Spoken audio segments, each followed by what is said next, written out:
Setelah diangkat gini, dilihat gini, itu kelapa memiliki wajah merah dengan lidah menjulur. Hai guys, di video kali ini aku bakal ngajak kalian ngebahas urban legend yang sempat menggemparkan desa. Cerita kali ini itu lanjutan dari kisah cerita yang kemarin yang diceritakan oleh Rita dan Dewi, dimana pada ceritanya yang kemarin dia membahas keanehan yang terjadi selama dia tinggal di sebuah mes dari perusahaan tempat dia bekerja. Rita punya paman yang tinggalnya tuh agak di pelosok desa gitu, dan pamannya ini punya banyak sekali pohon duren. Kebetulan di saat itu durennya tuh lagi panen. Jadi beberapa hari sebelumnya itu pamannya si Rita ini sempat nelpon buat ngajakin si Rita ini pulang kampung ke rumahnya dan bakalan ngajak dia mulung duren. Kalian tahu kan mulung duren? Yang jelas bukan metik duren ya. Akhirnya Rita dan Dewi pun berangkat dari tempat kerjanya itu sekitar jam 5 sore sepulang kerja, tepatnya di hari Sabtu. Kenapa dia memilih hari Sabtu? Karena besoknya hari Minggu mereka itu libur. Jarak dari tempat kerja ke rumah pamannya si Rita itu sekitar 1,5 jam dengan naik motor. Nah, si Dewi yang tumen melewati rute perjalanan itu tentu saja sangat menikmati perjalanan itu. Nggak henti-hentinya dia mengagumi setiap tempat yang dilewati. Sampai akhirnya setelah 30 menit perjalanan mereka tiba di sebuah pasar malam. Di sini rencananya Rita dan Dewi beristirahat sebentar buat membeli perlengkapan dan juga oleh-oleh untuk orang di rumah. Mereka makan, minum, beli ini, beli itu, lihat-lihat sebentar nggak terasa. Waktu sudah berlalu cukup lama. Hari udah mulai gelap, yang ternyata pas si Dewi ini ngelihat jam, itu sudah jam 6:30. Akhirnya si Rita ini segera ngajak si Dewi ini buru-buru pulang, biar nggak keburu kemalaman di jalan. Perjalanan yang mereka lalui itu jalannya cukup besar, jalan utama penghubung antar kabupaten, yaitu penghubung antar kabupaten A dan juga kabupaten B. Tapi nggak selamanya perjalanan yang mereka tempuh itu jalan besar. Sekitar jam 7, Rita membelokkan setir motornya ke arah kiri, memasuki sebuah jalanan sempit tapi masih beraspal. Dewi pun bertanya, "Ini udah bener jalannya ke sini, nggak salah kan kamu?" Rita ketawa mengejek, "Ya iyalah bener, masa salah sih, aku kan udah sering ke sini." Nah, yang membuat si Dewi ini bertanya begitu karena lingkungannya itu sedikit agak menegangkan. Jalanan aspal kecil agak rusak, yang kayaknya itu kalau buat papasan mobil itu susah. Tapi pemukiman selama dia melewati jalanan itu masih rame. Jadi di sini si Dewi itu masih oke lah. Maklum lah ya, si Dewi itu orangnya agak penakut. Setelah motor mereka melaju selama kurang lebih 5 menit, nuansa yang dilewati mulai berubah. Lampu jalanan mulai jarang, pemukiman warga mulai jarang, tapi masih ada. Jalanan gelap dan juga rusak. Di sini si Dewi mulai nggak tenang. Dia pun nanya lagi, "Ini jalanannya emang kayak gini ya? Rumahnya masih jauh nggak sih?" "Nggak kok, nggak jauh. Palingan 20 menitan lagi kita sampai. Tapi jalanannya emang sepi gini ya?" "Ya beginilah, namanya juga masuk pedalaman, pelosok gitu kan, emang kayak gini." Makin jauh mereka berjalan, pemandangan di sekitar tuh makin bikin si Dewi ini merinding. Jalanan curam, tebing-tebing curam, pepohonan liar, dan juga beberapa kali melewati jembatan sempit. Jembatan kecil sih, bukan jembatan yang panjang banget, jembatan kecil tapi lumayan menegangkan karena nggak ada lampu penerangan. Jembatan agak tikungan, turunan, naik, bener-bener uji nyali lewat di sana walaupun baru jam 7. Ada sih beberapa motor yang lalu lalang tapi nggak yang seramai di jalan utama. Motor hanya berpapasan sesekali aja, 5 menit cuma satu kali, itu pun cuma ya noeng sebentar gitu aja. Motor yang dikendarai Rita dan Dewi itu Mio jadul keluaran 2005 kalau nggak salah, warna biru. Sementara hari itu 2016. Jadi bisa kebayang motornya itu sudah butut, sudah tua. Jalan mulai menukik turun dan ada tikungan tajam. Di tikungan itu ada jembatan kecil, dan setelah jembatan kecil itu ada jalan tanjakan. Nah, di sini otomatis si Rita tuh bawa motornya pelan-pelan karena jalannya sempit, licin, dan agak berpasir. Apalagi di bawah itu ada tikungan. Pas di tikungannya, Dewi ngedengar seperti ada suara gemericik air. Dewi menoleh kiri kanan, dia tuh penasaran itu suara apa, dari mana. Ya memang sih suara air, cuman datangnya dari mana. Nggak jauh dari situ, masih di dekatnya tikungan itu, terlihat ada cahaya yang remang-remang. Nah, melewati jembatan itu, jalanan mulai menanjak agak curam.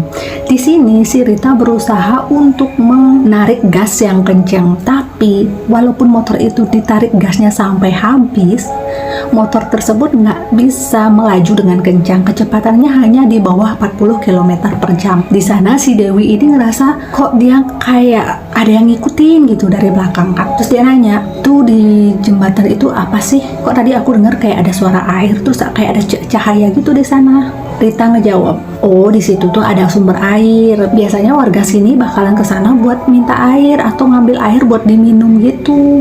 Dan konon katanya sumber air itu disucikan. Nah sekarang kan kebetulannya lagi bulan purnama. Mungkin mereka lagi sembahyang atau apa gitu. Makanya tadi di sana tuh kamu lihat ada lampunya. Mungkin ada orang yang lagi ngambil air.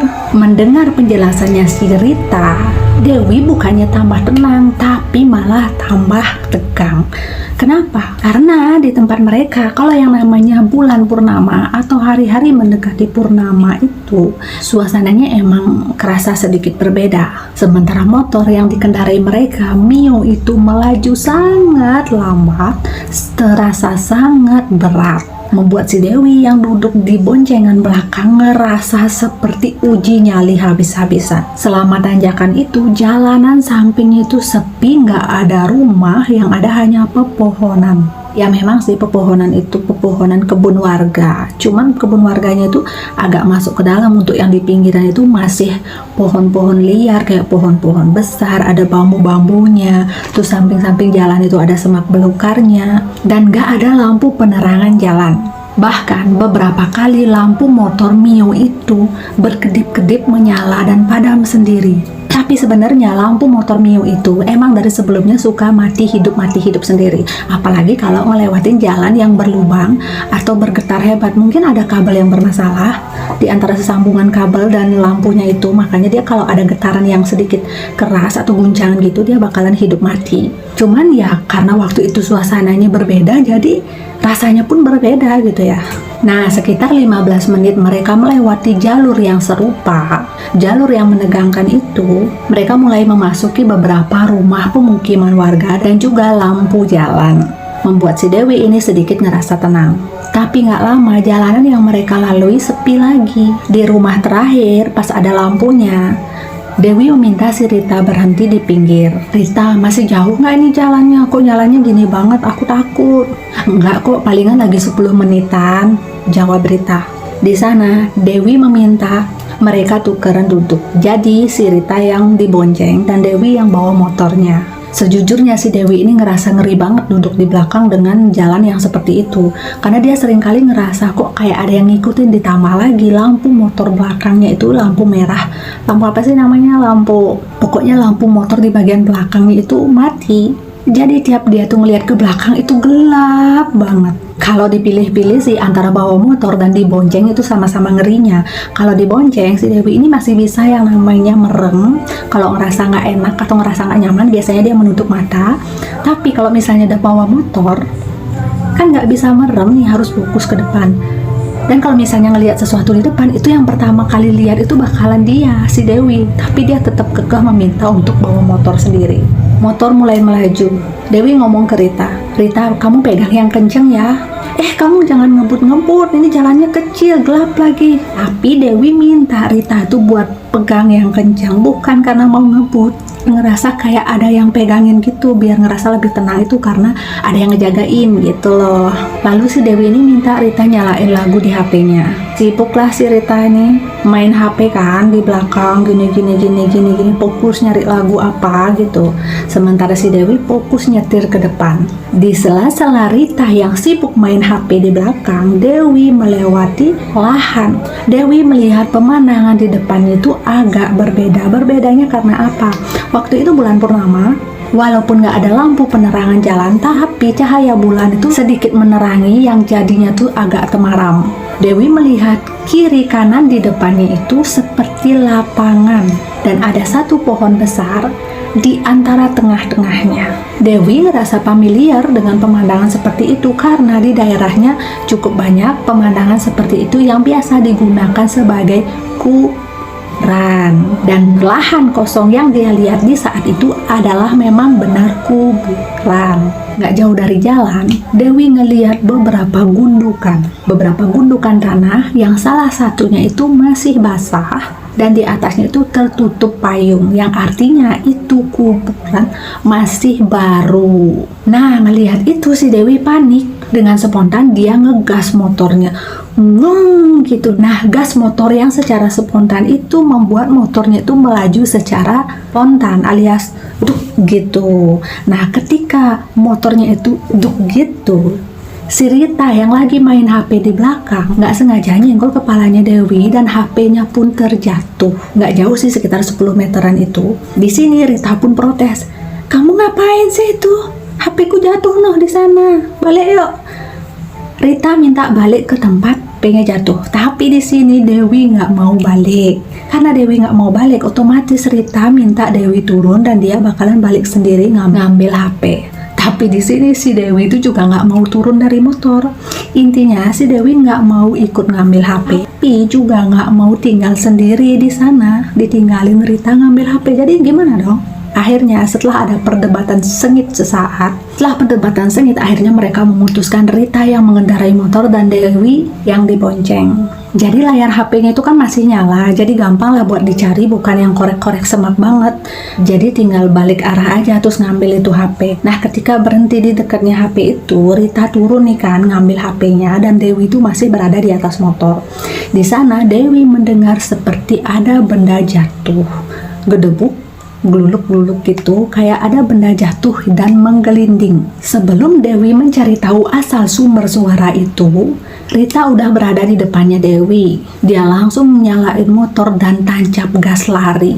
Sekitar 3 menit perjalanan mereka sampai di sebuah rumah sederhana yang letaknya tuh tepat di tanjakan. Rita manggil-manggil buat dibukain pintu. Gak lama kemudian pria paruh baya umurnya sekitar 40 tahunan datang membukain mereka pintu berdua. Akhirnya mereka masuk, istirahat sebentar, tapi gak ada yang ngebahas apa yang terjadi di kuburan tadi ya. Baik itu Rita dan Dewi, mereka tuh diam aja karena di sini Rita ngebahas hal-hal lain dengan pamannya ini. Jadi rencananya malam itu Rita dan Dewi dan juga keluarga pamannya ini bakalan ke kebun buat ngulung duren di tengah malam. Karena duren mereka tuh sering kecolongan. Jadi pas pagi-pagi dipungutin gitu udah nggak ada durennya, cuman ada bekas jejak kaki orangnya doang. Jadi udah ada orang duluan yang mungutin itu duren. Nah, kali ini karena si Rita ini kebetulan pulang, mereka sepakat buat ngajak si Rita dan Dewi dan juga beberapa anak tetangga ngulungin duren malam-malam. Tapi sebelum mereka mulai mulungin duren, Rita dan keluarga pamannya ini mau berkunjung dulu ke rumah saudaranya yang lain yang letaknya tuh nggak jauh dari sana, masih satu desa, cuman beda beberapa rumah aja gitu. Dan Dewi harus nungguin mereka di rumah itu ditemenin oleh anak sepupu. Rumah pamannya Rita ini sederhana, terletak di pinggir jalan utama, tapi jalanan utama kecil. Pagarnya itu cuma dari tumbuhan gitu yang disusun rapi ya, pokoknya walaupun kecil sederhana tapi rapi gitu, bersih. Sementara untuk sisi kanannya itu langsung berhubungan sama kebun coklat milik pamannya. Agak turunan jauh di bawah itu ada sungai yang sangat besar. Saking besarnya suara dari air sungai itu kedengeran sampai di rumah itu.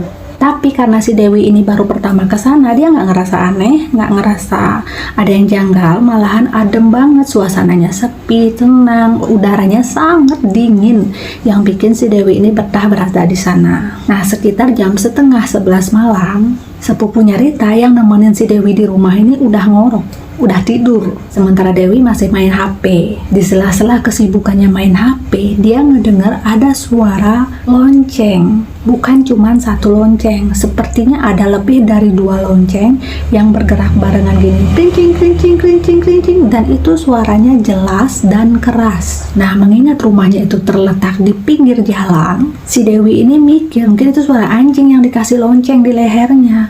Tapi kalau misalnya suara anjing yang dikasih lonceng, palingan anjing itu loncengnya cuma satu kan, klining, klining, klining gitu kalau satu lonceng. Tapi ini suaranya tuh kayak banyak lonceng, kayak krincing, krincing, krincing, perpaduan dari beberapa lonceng yang bergerak berbarengan. Tapi Dewi cuek aja gitu, dan juga nggak berniat buat cari tahu. 30 menit kemudian, Rita dan keluarganya pulang dari rumah saudaranya. Dewi sempat cerita ke si Rita, "Rit, tadi aku dengar kayak ada suara lonceng gitu di jalanan. Itu suara apa sih? Ada anjing atau apa sih di sini?" Suara lonceng itu kayak lonceng kuda gitu, rame gitu, kerincing-kerincing, dan gerakannya juga kayak gerakan kuda, cuman nggak ada suara sepatu kudanya, cuman suara loncengnya aja. Si Rita pun menanggapi dengan santai, "Oh, mungkin itu anjing tetangga atau apalah, nggak tahu juga, aku nggak pernah denger." Setelah bercakap-cakap sebentar, mereka pun istirahat sebentar menyiapkan alat-alat yang bakal dibawa ke kebun. Tapi saat itu mereka nggak langsung berangkat ke kebun, karena di sini jamnya tuh baru menunjukkan jam setengah 12. Mereka mau berangkat ke kebunnya itu setelah jam 12, sekitar jam 1. Karena menurut kepercayaan adat setempat nggak baik yang namanya keluyuran malam-malam, apalagi di tengah malam tepat di jam 12. Sebenarnya keluyuran siang-siang jam 12 siang juga nggak baik ya. Sama seperti maghrib, suasananya tuh sama seperti maghrib. Jadi kalau kita tuh mau kemana-mana harus melewati jam-jam yang dianggap rawan gitu. Akhirnya di jam 1 kurang dikit mereka pun berjalan ke kebun. Mereka ada 6 orang, diantaranya ada Rita, Dewi, 2 remaja anak tetangga, pamannya dan juga anak pamannya alias sepupunya si Rita. Jarak dari rumah ke kebunnya itu sekitar 15 menit jalan kaki, jadi nggak begitu jauh, cuman nggak bisa bawa motor. Karena jalurnya ke sana itu turunan, tanjakan, hanya jalan setapak. Jadi mau nggak mau mereka harus jalan kaki. Sampai di kebun, mereka istirahat di sebuah gubuk kecil yang hanya beratapkan daun ilalang kering tanpa dinding. Di sana pamannya ini menyalakan api buat ngusir nyamuk. Sementara yang lainnya tuh sibuk dengan kesibukan masing-masing. Ada yang ngolesin obat nyamuk, ada yang main HP, ada yang ngobrol, ada yang ngeliatin sekeliling, ada yang mainin senter. 30 menit kemudian suara jatuhan duren mulai terdengar dari berbagai arah. Kebetulan pohon duren itu bukan cuma satu, ada beberapa pohon duren yang letaknya tuh berjarak beberapa meter gitu. Jadi pamannya ini kan punya kebun duren, kebun buah-buahan lah. Selain pohon duren juga ada pohon manggis, pohon coklat, pohon kelapa juga. Jadi mereka harus bermencar, itu suara jatuhan duren yang dari mana. Tapi biarpun pohonnya ada banyak, suaranya itu jelas. Misalnya, oh itu dari pohon yang situ, oh itu dari pohon yang situ, itu kedengeran. Jadi rombongan mereka segera lari ke tempat yang sama. Dipungutin lah itu duren, dapatlah 1, 2, 3 duren. Setelah dapat 5 duren, cukup lama jedanya buat ada jatuhan duren lagi. Sampai mereka tuh bosan nungguin gitu, udah ngantuk juga kan, banyak nyamuknya. Ditunggu-tungguin nggak ada jatuhan duren lagi. Akhirnya mereka memutuskan buat pulang. Pas mereka siap-siap mau pulang, salah satu dari mereka tuh udah jalan duluan gitu. Di saat yang sama, malah kedengaran suara duren jatuh lagi, dan kali ini suaranya tuh cukup besar. Salah seorang dari mereka itu teriak, "Weh, ada duren jatuh lagi, kayaknya ini besar deh." Dan tanpa aba-aba mereka langsung menyergap ke arah suara itu. Cuman arah yang mereka datangin itu berbeda. 2 remaja itu ke arah sana, pamannya Rita ke arah sana. Jadi mau nggak mau si Rita dan Dewi ini ngikutin pamannya. Sampai di tempat lokasi pamannya ngorek-ngorekin duren, Dewi nyeletuk, "Kayaknya tadi aku dengar suaranya itu bukan dari sini deh, tapi dari sana." Si Rita pun nambahin, "Oh, kamu dengarnya dari sana? Aku malah dengarnya dari sana." Tapi udahlah, ikutin paman aja, toh dia yang punya kebun, dia yang tahu.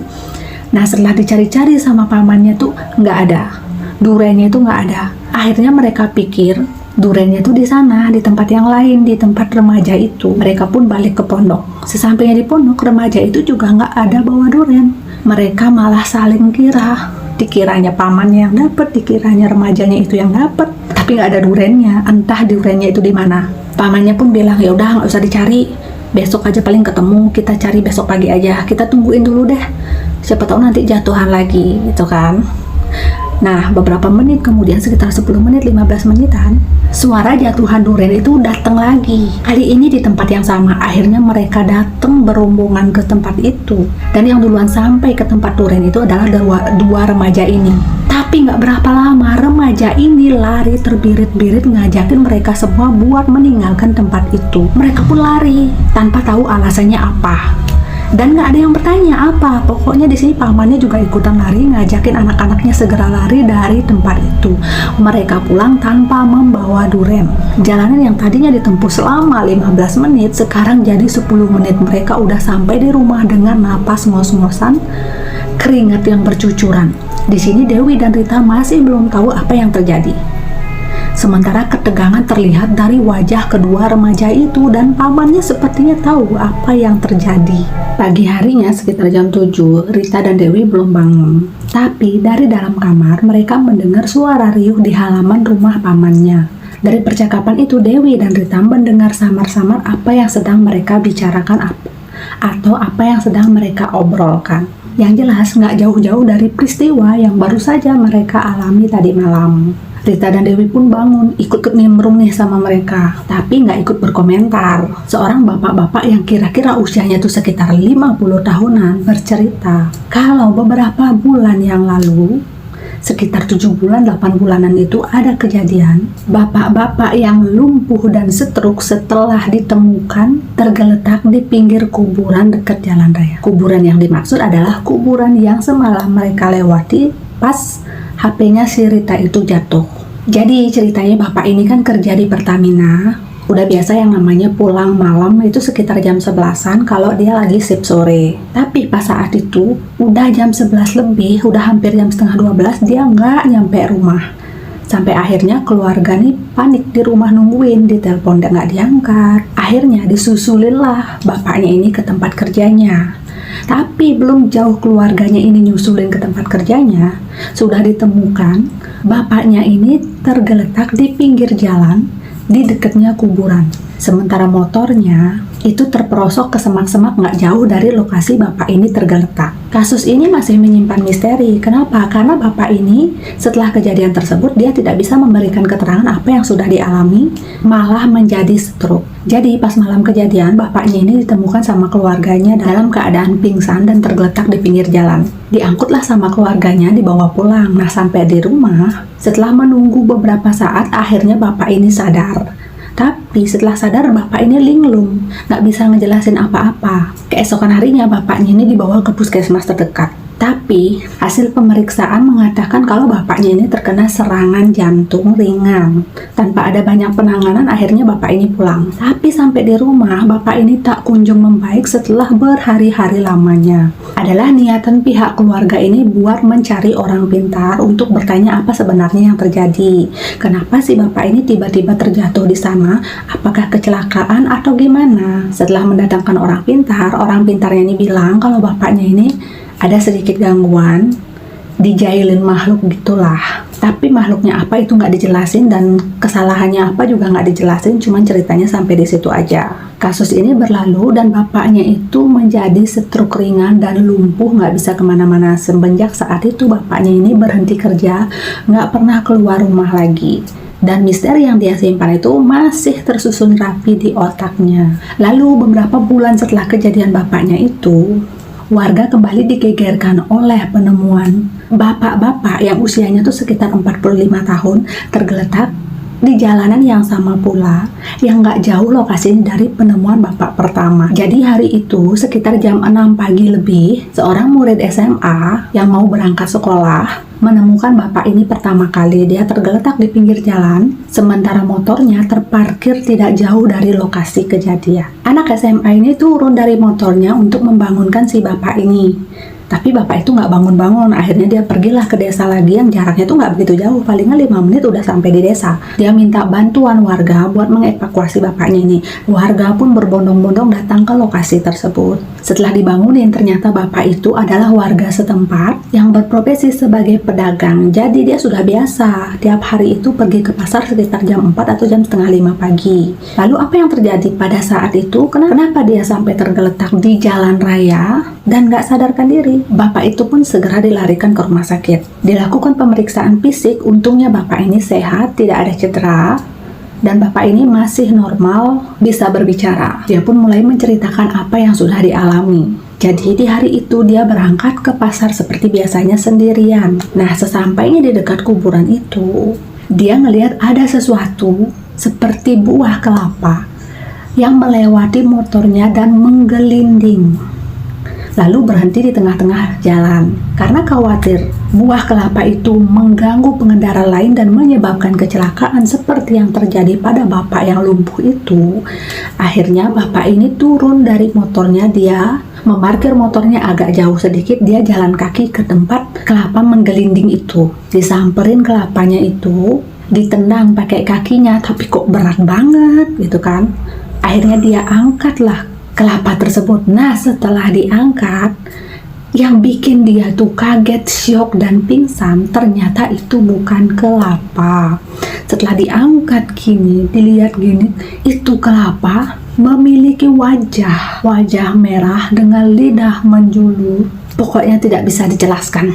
Yang jelas itu sangat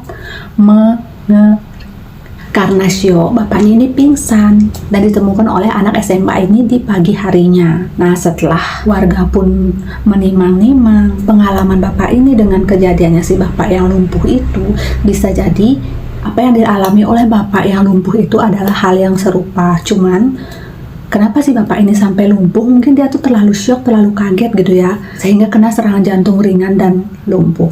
Semenjak kejadian kedua kali itu, warga setempat pun berencana untuk mencari solusi agar teror itu tidak terus mengganggu warga mereka karena sangat berbahaya. Pergilah warga setempat ke orang pintar untuk mencari tahu apa sebenarnya yang terjadi dan bagaimana solusinya untuk menangani kasus tersebut. Setelah mendapat masukan dari orang pintar untuk melakukan upacara seperti kepercayaan mereka, akhirnya selama berbulan-bulan kejadian itu tidak pernah terulang lagi. Nah, makhluk yang ditemukan oleh pamannya Rita pas mulung duren ini adalah makhluk yang sama. Dan itu sudah menjadi urban legend masyarakat setempat.